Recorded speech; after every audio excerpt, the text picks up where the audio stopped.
संक्रमण तेजी से बढ़ता दिख रहा है। इस वजह से 24 घंटे में दिल्ली में कोरोना के 56 नए मामले सामने आए हैं। साथ ही एक 60 वर्षीय महिला मरीज की मौत हो गई। ये इस साल दिल्ली में कोरोना से मौत का पहला मामला है। केंद्रीय स्वास्थ्य मंत्रालय द्वारा जारी अपडेट के अनुसार उन्हें पहले से दूसरी बीमारी थी। उनकी आंत ब्लॉक होने के कारण सर्जरी हुई थी। इस क्रम में उन्हें कोरोना का संक्रमण हुआ और ऐसे में उनकी मौत हो गई। दिल्ली में अभी कोरोना के 294 सक्रिय मरीज है। कोरोना के बढ़ते मामलों के मद्देनजर पिछले दिनों दिल्ली सरकार के स्वास्थ्य विभाग ने अस्पतालों को अलर्ट जारी किया था।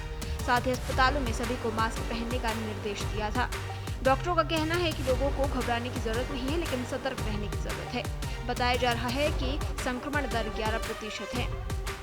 डॉक्टर बताते हैं कि ओमिक्रॉन के JN.1 वेरिएंट के ही सब वेरिएंट का संक्रमण फैला है।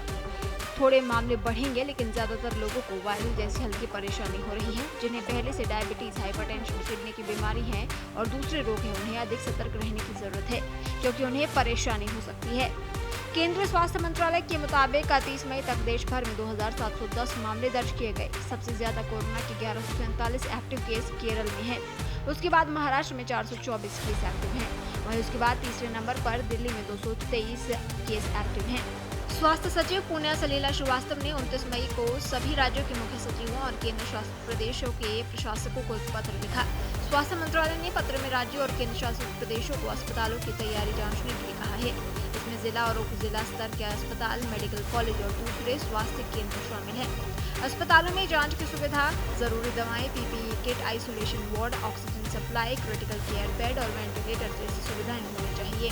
ऑक्सीजन की तैयारी को जांचने के लिए मॉक ड्रिल भी करनी होगी। इसकी रिपोर्ट 2 जून तक भेजनी है। मंत्रालय ने टेस्टिंग प्रोटोकॉल का पालन करने पर भी जोर दिया।